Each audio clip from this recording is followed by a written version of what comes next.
Very good afternoon, everyone, and a warm welcome to the Asian Film Awards Academy's inaugural masterclass here in Singapore, presented in collaboration with the Singapore Film Society. My name is Kenneth Tan. The AFAA, Asian Film Awards Academy, is formed by 3 of the major international film festivals here in Asia, the Hong Kong, Busan, and Tokyo International Film Festivals, with funding support from Create Hong Kong and the Hong Kong Film Development Fund. AFAA's objective is to promote and develop Asian cinema, its talents, and its audiences. And this is its very, very first masterclass of this nature here in Singapore with Hong Kong maestro filmmaker Mabel Cheong, whom our Singapore moderator will introduce to all of us in more detail in a short while. When we were putting this event together, we knew that we wanted someone from our local film community who lives and breathes filmmaking to represent us and to host and talk with Mabel, with all of us. My friend, my very, very dearest friend and industry colleague, Jason Lai, is the co-founder of Oak 3 Films and also Oak 3's head of content. Jason literally lives and breathes film. He has 5 feature films to his credit as producer or director. He's presented his work in Cannes. He's moderated panels all over the world. He's also a big fan of Mabel's work. And Oak 3 led Singapore's international charge of the media industry light brigade by being the very first local independent production company to co-produce with Europe back in the 1990s. It is my joy and honor, ladies and gentlemen, to present to you our moderator, Jason Lai, who will host this masterclass with our very, very, very important and special and esteemed guest today, Director Mabel Cheong. Jason, over to you. Thanks, Kenneth. Hello, everyone. Welcome to AFAA Mabel Cheong Masterclass. We have something very special in store for everyone today. We're going to have a sneak preview of Mabel's new film, 10 years in the making. It's called To My 19-Year-Old Self, 给19岁的我. Now let's warmly welcome Mabel Cheong live with us. Hi, Jason. It's very nice to meet you. And hi, everybody in the audience. Eventually, I get to talk to you guys, and I'm very happy to be able to talk to people in Singapore. It's my first time, actually, to do something like this. And so I hope you will enjoy the talk. Mabel is a very culturally significant Hong Kong film director. She has given us so many wonderful films over the years. And of course, she wears multiple hats as a filmmaker, as a producer, director, and writer. Her films have won so many awards in various festivals around the world.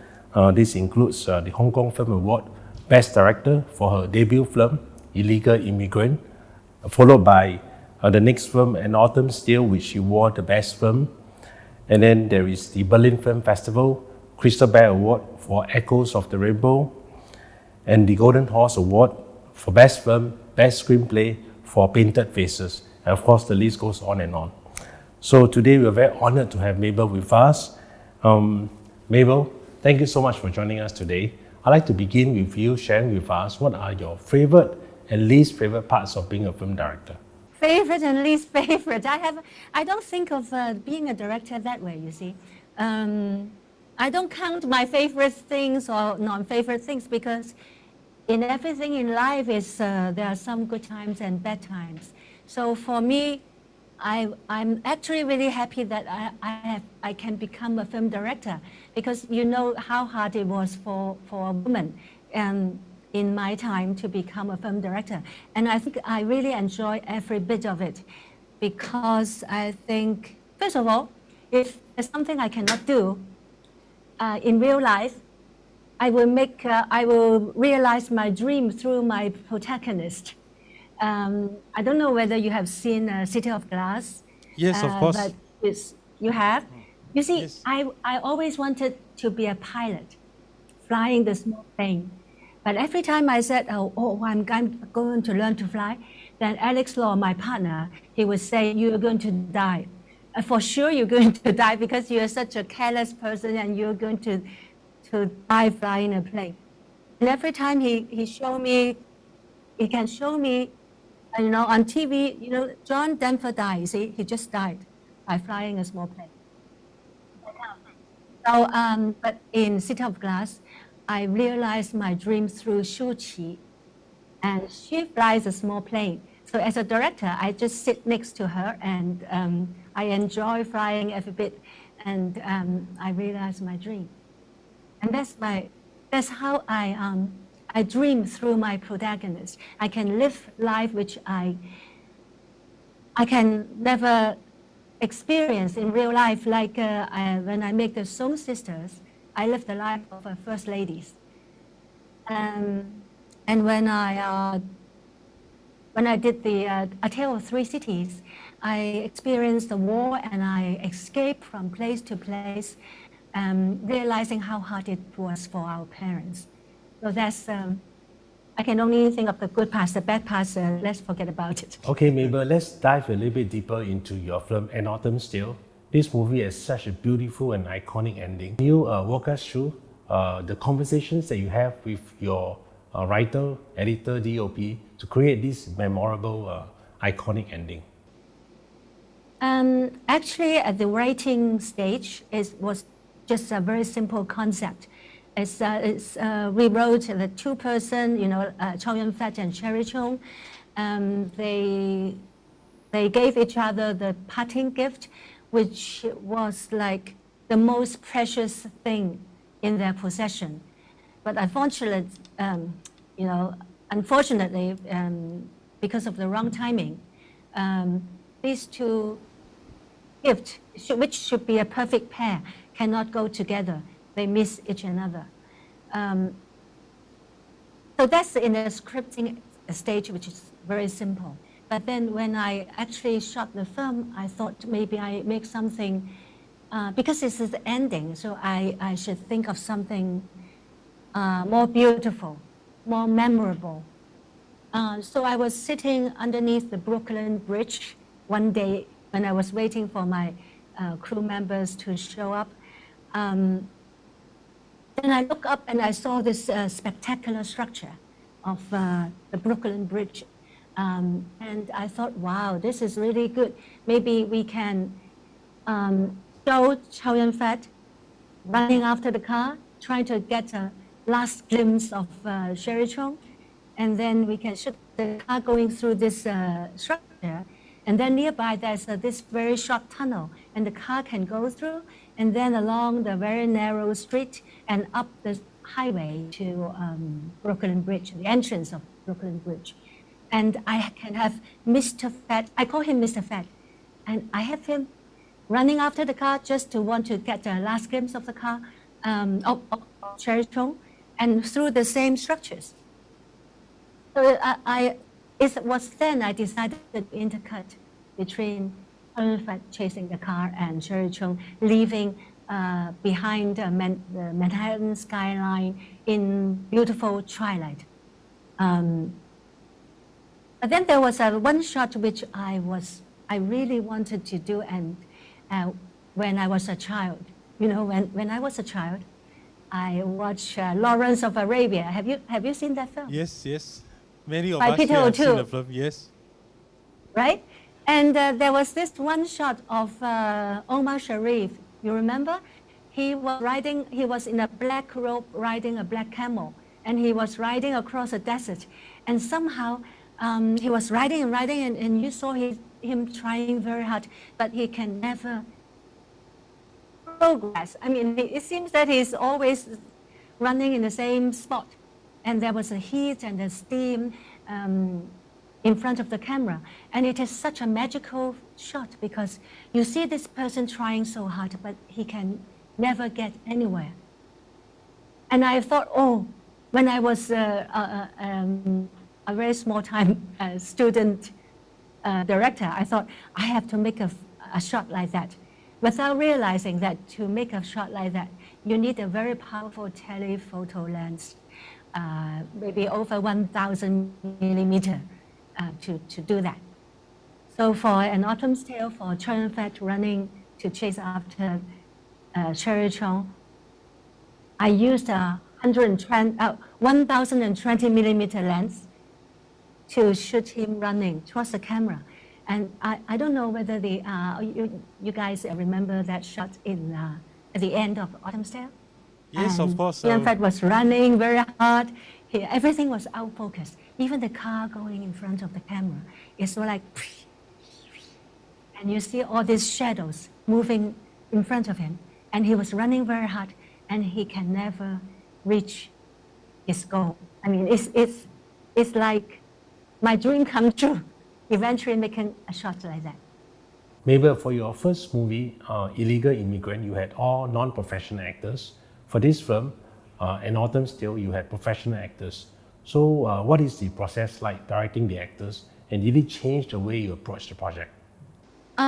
Yes, for my first film, The Illegal Immigrant, which was my student thesis film, I used all my friends, the gangsters playing themselves, illegal immigrants playing illegal immigrants, and my friends in Chinatown. Actually, everybody was from Chinatown playing themselves, except for the male lead, who was my classmate, and the female lead I found by advertising in newspaper, and she was a medical student. So it was actually it's like a docudrama, you know, that kind of thing. And it is easy directing them as long as you don't make them do anything that they won't do in real life. The only difficulty is to get the schedule right, because they have to take an exam or they have to work in a factory. And so it took me about 1 year to make that film. But for An Autumn's Tale, I'm working with the professional actors. And I was I was a new director, and so I didn't know how to communicate with the professionals. I thought it was like my student film. I have all the answers worked out, and I just tell everybody, you know, you have to do this and you have to do that. And, you know, I thought a director has to give all the right answers. And so every day I was sitting in the corner of the set trying to figure out things. And I didn't know that actually for professionals, great actors like them, I can actually talk to them and discuss the role with them, or ask for their opinion and just choose whatever I think is suitable for the film. So I didn't know actually for Autumn's Tale, I didn't know how to work with professionals. And say, for example, for the scene you said, which was really memorable at the end of Autumn's Tale, I had Chow Yun-fat running for 15 days for that scene, just during the running. And every time, you know, I have to do it during magic hour, because at that time the color grading system was not so good, and I have to do it really at sunset. So every day, like at 5 o'clock, I would say, Mr. Fat, let's stop what we are doing now and let's go running. And he was a very nice person, and he kept running. And one day after like 12 days, he said, Miss Director, I've been running like over 10 days. We can't do it like that forever. So what am I doing? So, and he was, you know, he was not being angry. He just doesn't know why he has to run so many times. Actually, sometimes because for the 120 millimeters, my amateurish assistant cameraman cannot get the focus, you see. I couldn't tell them that.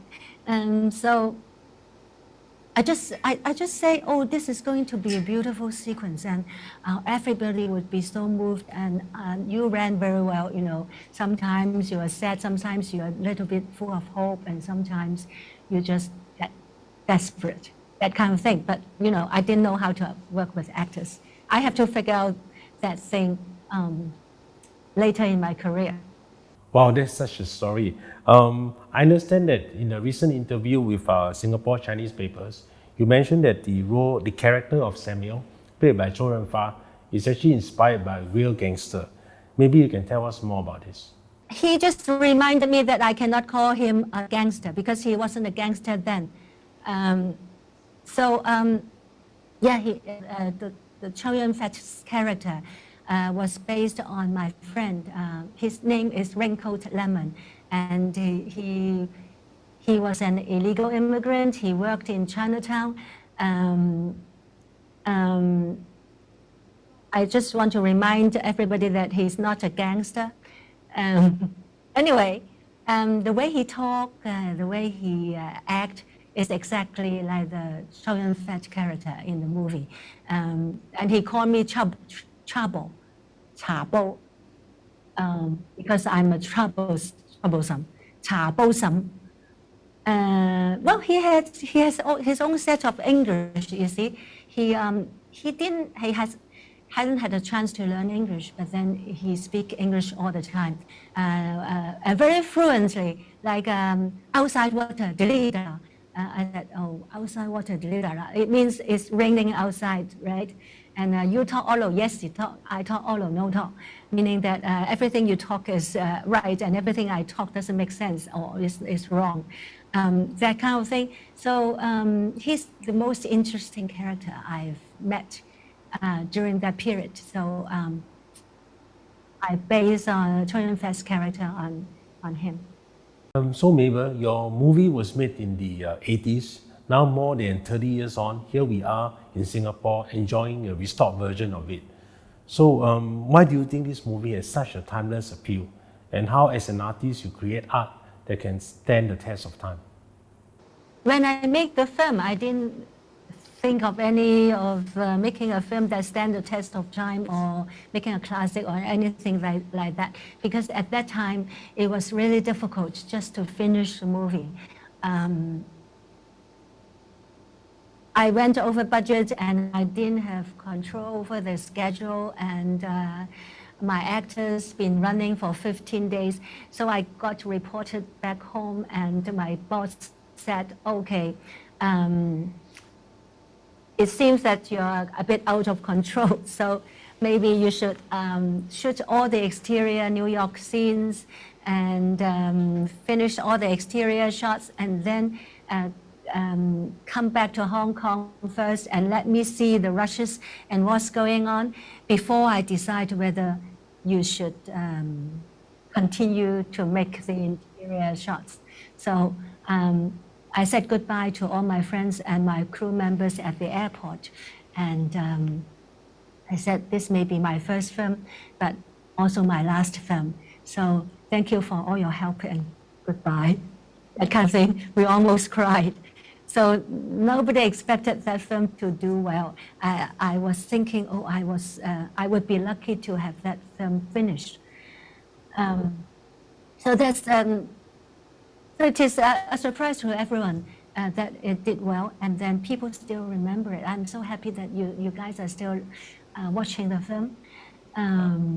And maybe looking back, I think the more successful of my films are films that are more genuine, truthful, or sincere in its feeling, in its characterization. I think that's maybe that's the thing that can attract audience for a long time. At this point, we'll take some questions from the audience, and one of them is this. What do you think is the best way to portray Asian experiences through movies internationally without diluting it for the Western audience? Well, actually, when I make a movie, I don't actually think of audience. Either they are local or international, because what you can do is only try your best to write the best script or make the best film you can within your ability. and try hard to make it, like I just said, try hard to make it genuine and truthful. I believe that if the emotion or the feeling, be it love or friendship or family relationship, if it's sincere and genuine, it can translate between borders and can reach audience locally or internationally. So the first thing is to write a good script and very three-dimensional characterization and try to be genuine and sincere. All right, the next question. Autumn is the season of change, and in the movie we saw the character Jennifer slowly growing to like New York. So is there any reason why you choose autumn as the season for your film? Yeah, autumn in New York is really beautiful. And autumn is my favorite season, especially in the West, in the Northern Hemisphere, further up there, in colder area, the leaves turn red and yellow, and it's not too cold, it's not too hot. It's just before the severe winter comes. But the one thing that happened to me when I was making An Autumn's Tale is that during that autumn, the trees didn't turn red. And when I went to Central Park to shoot Cherry Chung riding the bicycle and all the other stuff, the tree was not yellow or red. So I have the art director. We decided to spray it red, using the paint. But of course, it's washable. We are very environmental friendly. Actually, we spray it with paint that can be washed. But then we were arrested after that, and we got to appear in court in front of the judge, and the judge said, "Why do you spray the trees with color?" And I said, "Oh, because it's beautiful. I mean, the trees is not beautiful enough, so I spray it with yellow and red." And the judge said, "What if I go to Hong Kong and spray your trees red?" I said, "Oh, you're welcome. If you spray it well and make it beautiful, why not?" And so the judge was really angry. And anyway, we will find some money, that's all. But I think it's worth it. All right, now it's time for a very special moment. We will get to see Mabel's new film, a sneak preview of the trailer.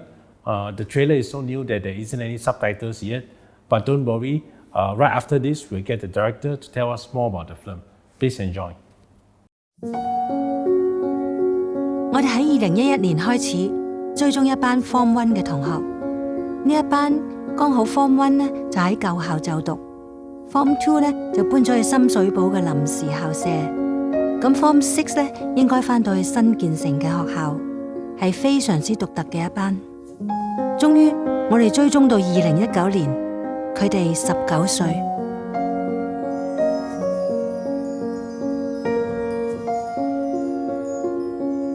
讀咩啊？牛津定劍橋？劍橋。劍橋啊，佢一定係劍橋㗎啦。牛津唔得嘅。唔得。劍橋嗰度啲 architect 好靚咯。想做到港隊咯，代表香港出賽。我唔係靚，我有識班，即係呢啲達嗰啲。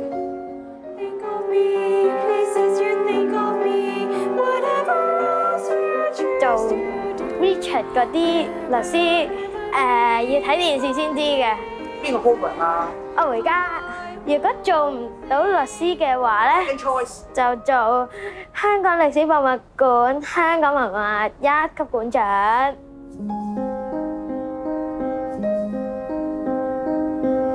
咁你使唔使做差人啊？係，我想做警察。我定定先，使唔使㗎？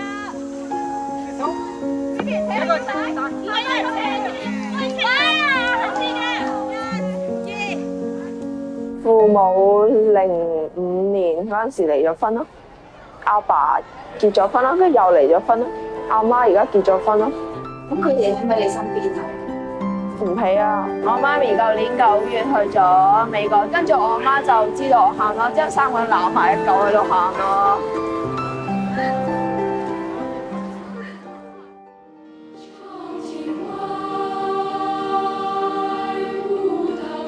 學校嘅重建有阻滯，以致遲咗建成。我哋呢班同學亦都返唔到去新校，但係喺呢個過程當中，我哋見證咗佢哋嘅成長、社會嘅變遷同埋學校嘅蛻變。我要用上帝嘅愛去浸死佢哋，我要去愛佢哋。我會覺得人心肉做咯。當你去真係用心去愛，佢係一定感受到。And I promise you that I will not judge others based on their appearance.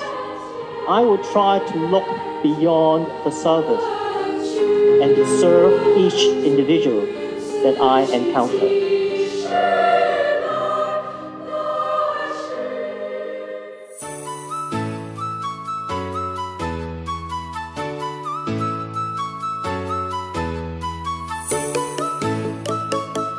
2019年，新校舍終於建成啦，而我哋呢班同學亦都終於長大成人，19歲，整裝待發。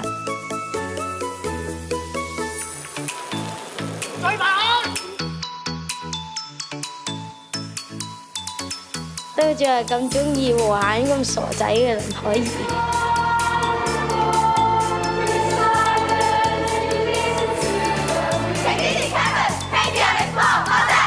We turn our frustrations into passion, supporting each other in turns.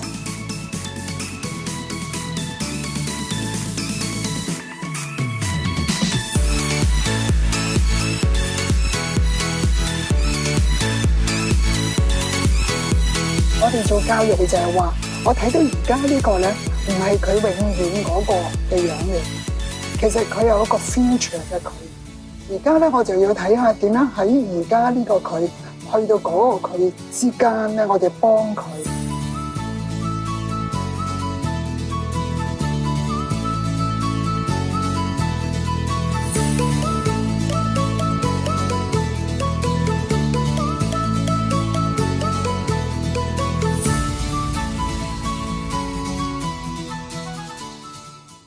So, Mabel, this is obviously not your first documentary.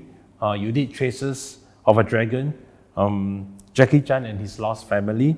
So before we talk about your new film, could you tell us more about the key difference as a director for a documentary film and a scripted drama? For a drama feature, then you decide on the fate of your protagonist. Whether he would die or he live on, or he's a bad guy or a good guy. A director is like a godlike person, that he decides on the destiny of all the protagonists. But in a documentary, all your subs are their own directors. They direct their own lives. So whether they want to share it with you or whether they want you to follow them or dig out information is very much up to that person. So I discovered that being a documentary director, you got to, first of all, you learn to be a good person, an understanding person, whom people would like to talk to. And then they like to make friends with you. And then eventually, they forget about your existence. That's the best thing. I mean, you can go into the room and shoot them and they forget about your existence and they become themselves, the true self. I think that's the key difference. In the editing stage, a drama is much easier to edit than a documentary. Well, like that one, this documentary I've shot for 10 years. And it's so difficult to get stories out of 10 different girls and find the the spine of all their stories, and cut millions of footages, like over 10 and thousands of footages. Took me 2 years to edit. So what draws you to this project? And you mentioned 10 years, so what kept you going? There was this school I went to, and it was going to be renovated. Or no, they're going to rebuild the whole school on the same site. So they said it's a good chance that you follow a group of girls from Form 1 when they are 11, and then the school would move to another site as like a hotel school, and then this group of students would be Form 1 in the old school, and Form 2 they would move to that hotel school, and in their final year they will move back to the newly built school. So I follow about, at first I follow about 30-something girls, because I don't know who has a story and who hasn't got a story, you see. I don't know what's going on. I don't even know whether I will be alive after 10 years. That's the problem. So I followed 30-something girls, and then from 2011, I followed them until 2021, when they were from 11 to 21 years old. And I narrowed down the girls to about 10, and finally about 6. And I witnessed the growth, I witnessed the difficulties, the trial and tribulations of growing up, the influence of education, of family, of friends and peer group. And interestingly, that was the 10 years when Hong Kong went through the most changes, socially and politically. And that also influenced the growth of these young people anyway. So I had that also edited into the film.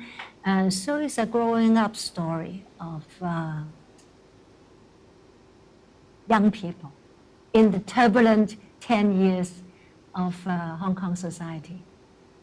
And Mabel, what is the best advice that anyone has given you about filmmaking?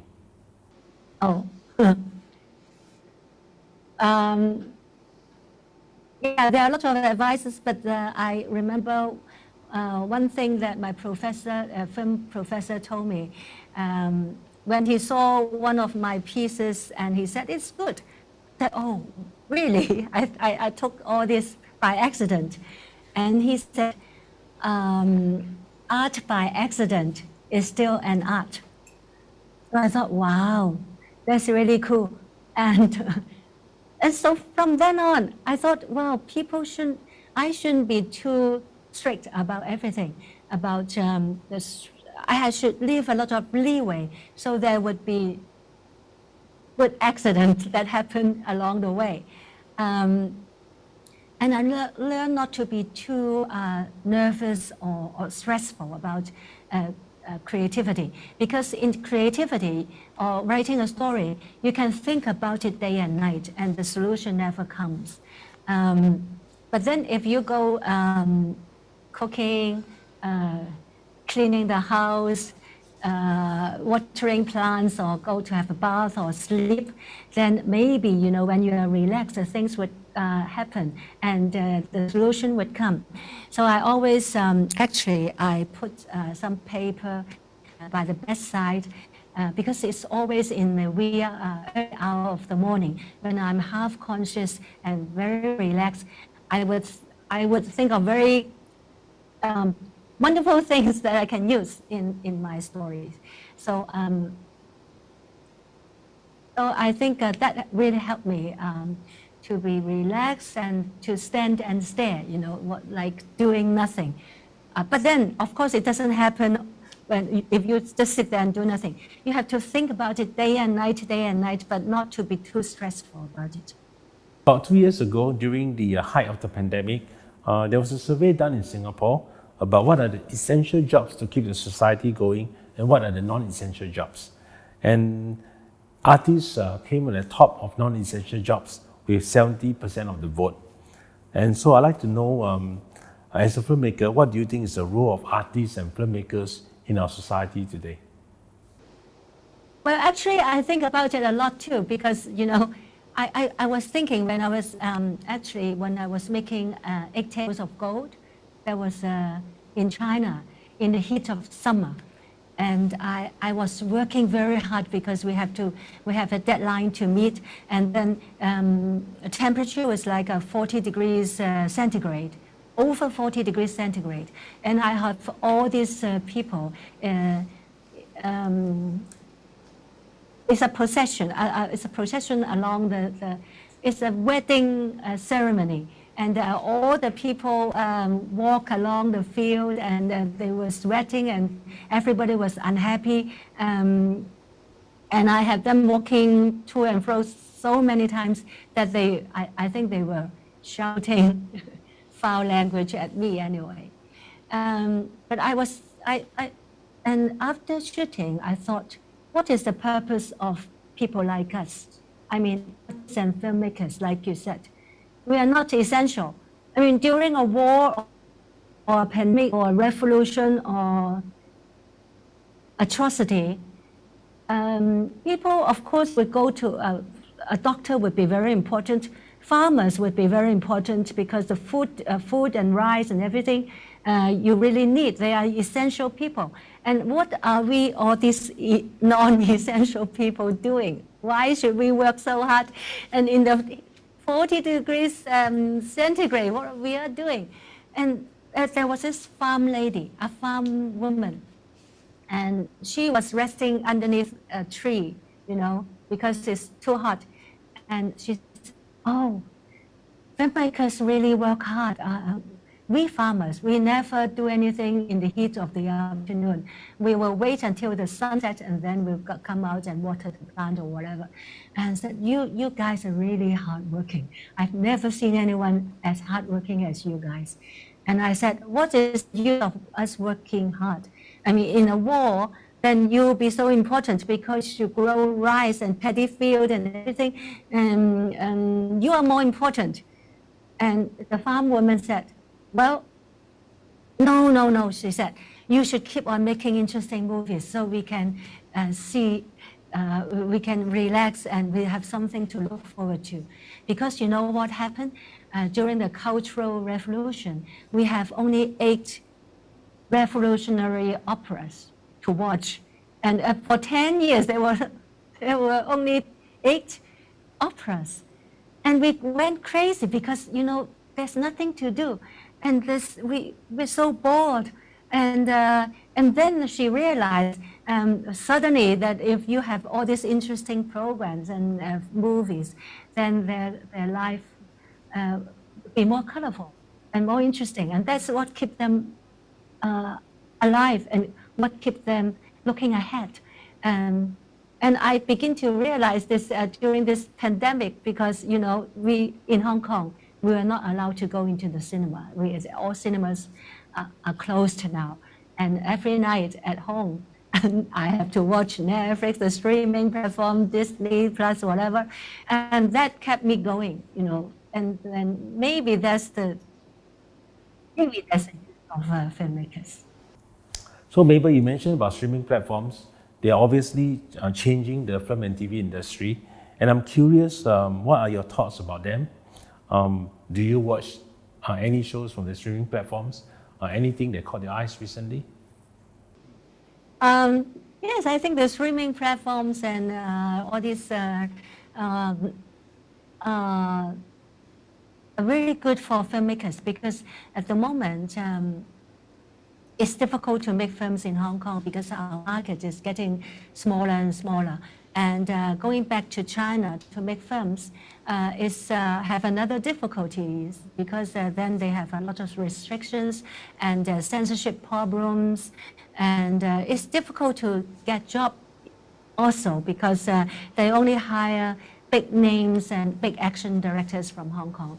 So for young Hong Kong directors is a problem.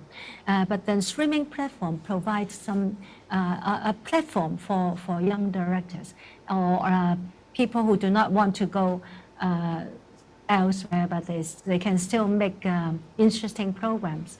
So I think it is the media of the future, not the future, of the now and future. I watch a lot of TV dramas like Money Heist from Spain, the Spanish episodes. It's really interesting. I mean, a very high production value. And the Queens get Sherlock Holmes. Well, I like a Korean drama, like the one called Crash Landing on You. Now I am a fan of Yuan Bin. Now let's move on to your very significant monumental project, The Song Sister. This is a story of three women who helped shape China in the 20th century. And what drew you to this story? The Song Sisters was a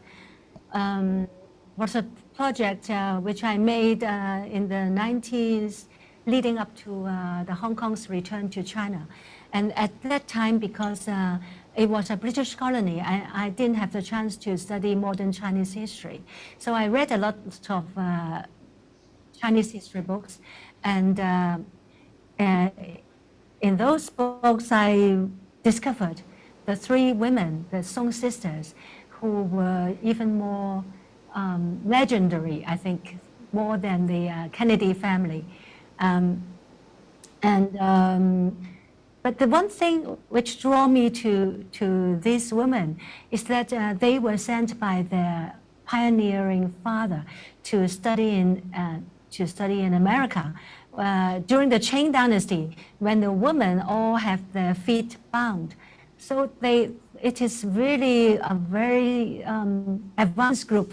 And then when they come back to China, they found a country which they didn't understand, and a people that find them strangers. Their Mandarin was so bad that when I hear them speak in the documentary footage, I was so happy because I thought my Mandarin is better than the Song Sisters. Or Sun Yat-sen. Sun Yat-sen spoke really bad Mandarin. Anyway, I think I can find some connections between myself and the three sisters because I think we were born and raised in the British colony of Hong Kong, and I didn't have a chance to go back to China until the 1989 when I made the Eight Tails of Gold. And I found a country which I didn't understand, but then I have to go back to and call it my home country. And those people in China didn't understand me and find me very strange, and the way I speak and the way I dress. I find I hope I find some similarity there, and I hope that by writing about the Song Sisters and the period they lived and the China of the China of their period, I can get to understand more about myself and the China now. Besides directing, you also produce and write a lot of movies. And one of the films which everyone loves so much is Qi Xiaofu, Painted Faces, which won the Best Film and Best Script at the Golden Horse Award. Can you share with us more about the writing process of this wonderful film? That one was difficult to find finance because it's just a growing up story. Although it's a growing up story of Jackie Chan and Sammo Hung, but still it's kind of very marginal, and people of that time do not invest in things like that. But after An Autumn's Tale came out, people started to get interested because there's a saying that you are as good as your last film, right? So we got investors, and it was the first time Golden Harvest co-produced with Shaw Studio. I think it's the first time, and it must be the last time.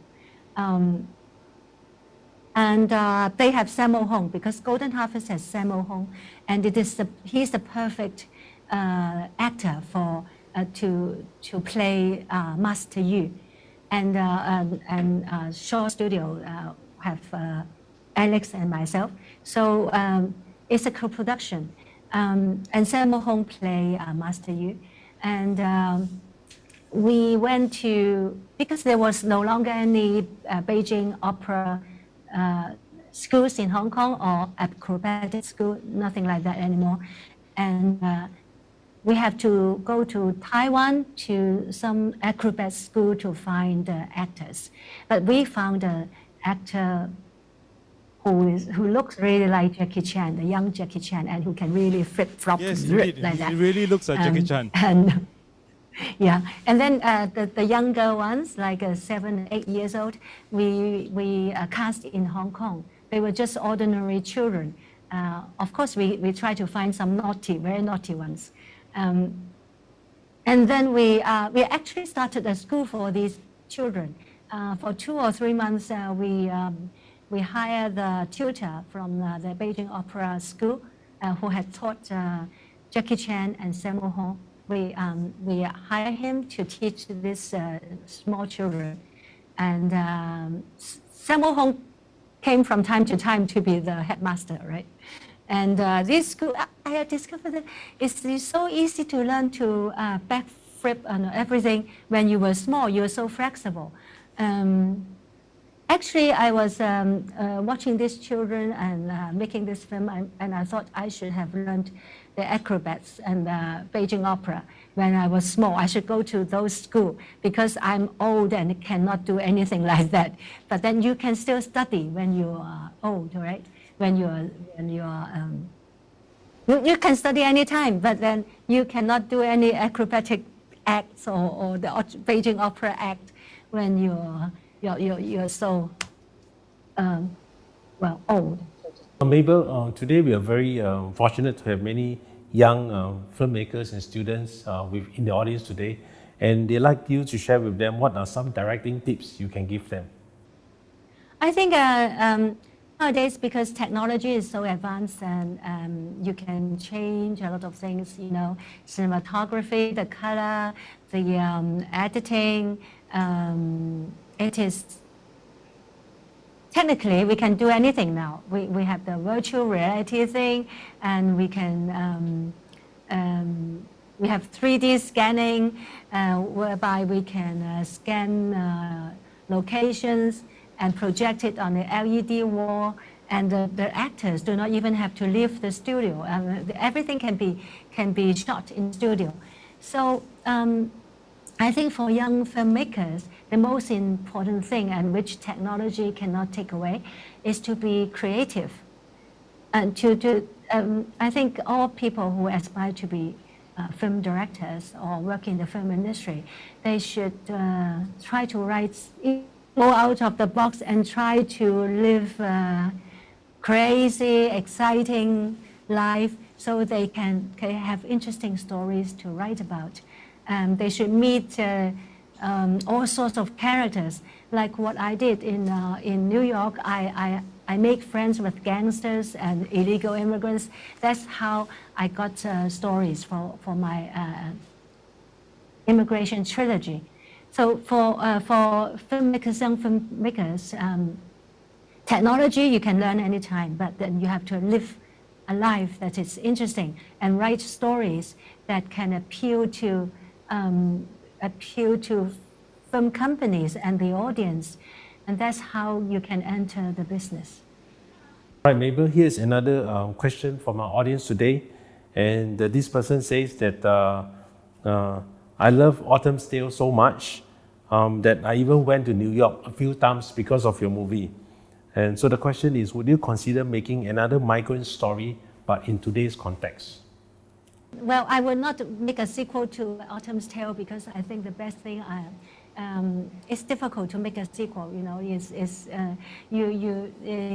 Everything best I've put in that movie. So I don't want to make a or Autumn's Tale second or anything. But then, considering the situation in Hong Kong and considering the immigration episode, and a lot of people are moving out of Hong Kong, and immigration has become, again, a hot topic.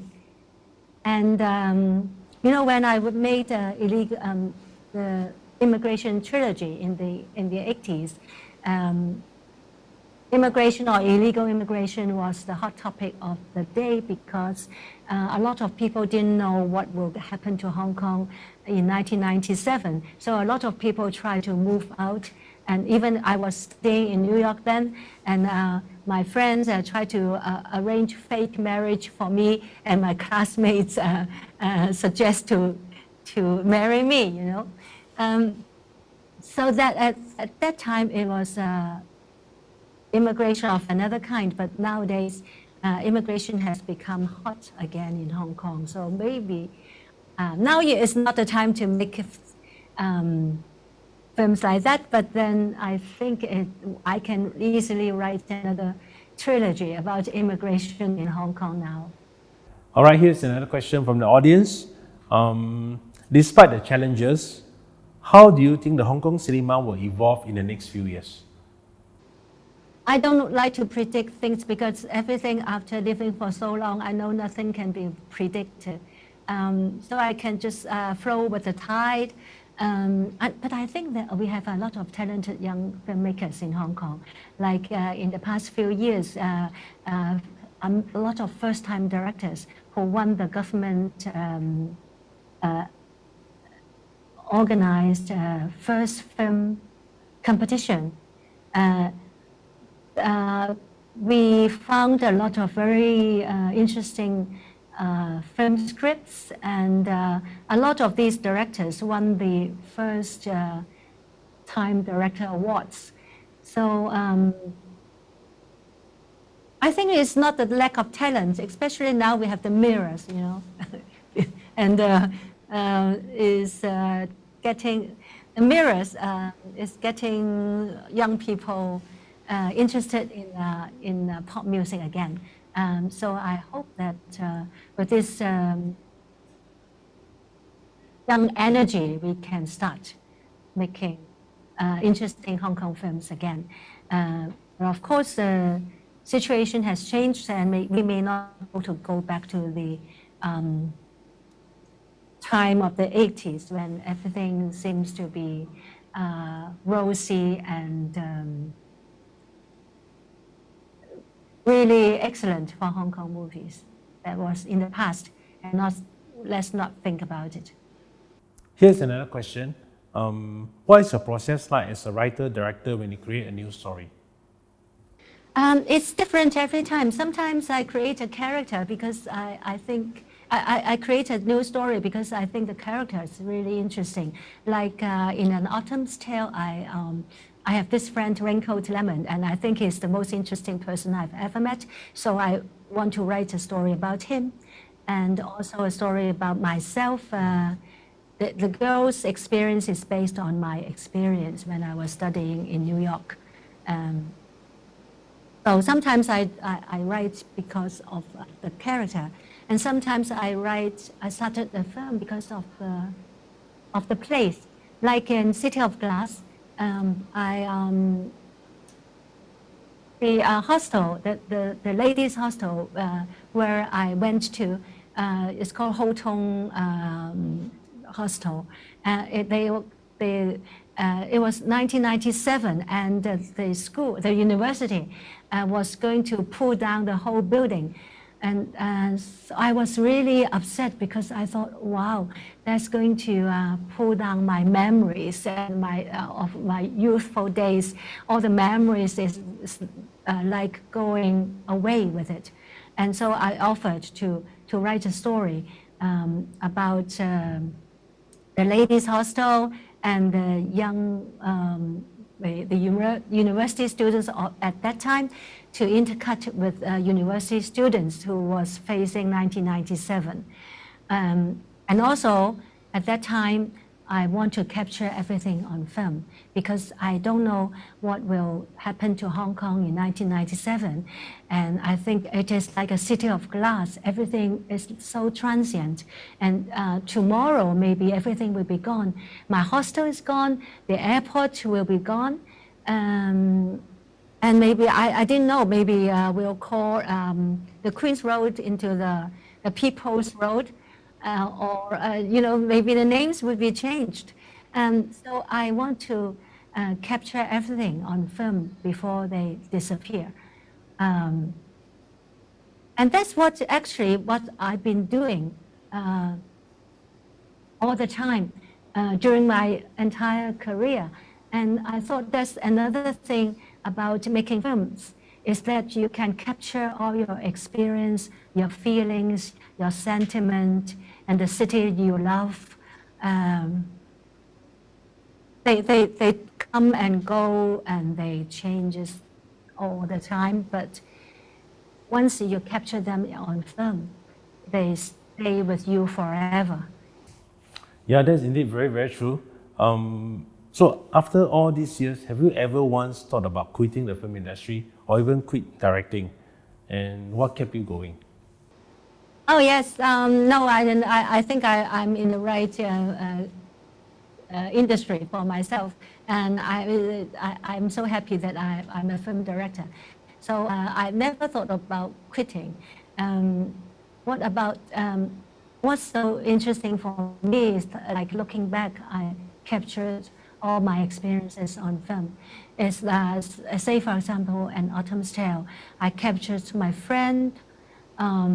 I gave him a restaurant, although he never have a restaurant in real life, but that was my gift to him. In the film, he has a restaurant. And also, I think New York is not, New York nowadays is so different from the New York in the 80s. Broadway is now so clean. Everything is so tidy and clean. You don't see any prostitutes or drug dealers in Broadway. And the Alphabet City, where my school, the New York Film School was situated, was so full of lazy people, and people who pee on the street. But now everything is so posh and clean and chill. So that's how I look at my entire career. It's like I have recorded my growth and the growth of the city, or the changes of the city and society, and what happened. It's this bit of history we captured. And every film, when you put them together, it's like you see time changes and society changes and people, even my feeling change, but I can go back and reminisce about it. So Mabel, before we let you go, is there anything else that you'd like to say to your fans here in Singapore? I heard that it's the first time you watched the film in Cantonese. I'm very happy that you can watch it in Cantonese because it's meant to be in Cantonese, and there's so many things that not be translated into any other language. Ladies and gentlemen, so once again, please join me to warmly thank Mabel Chong for joining us today. Thank you so much.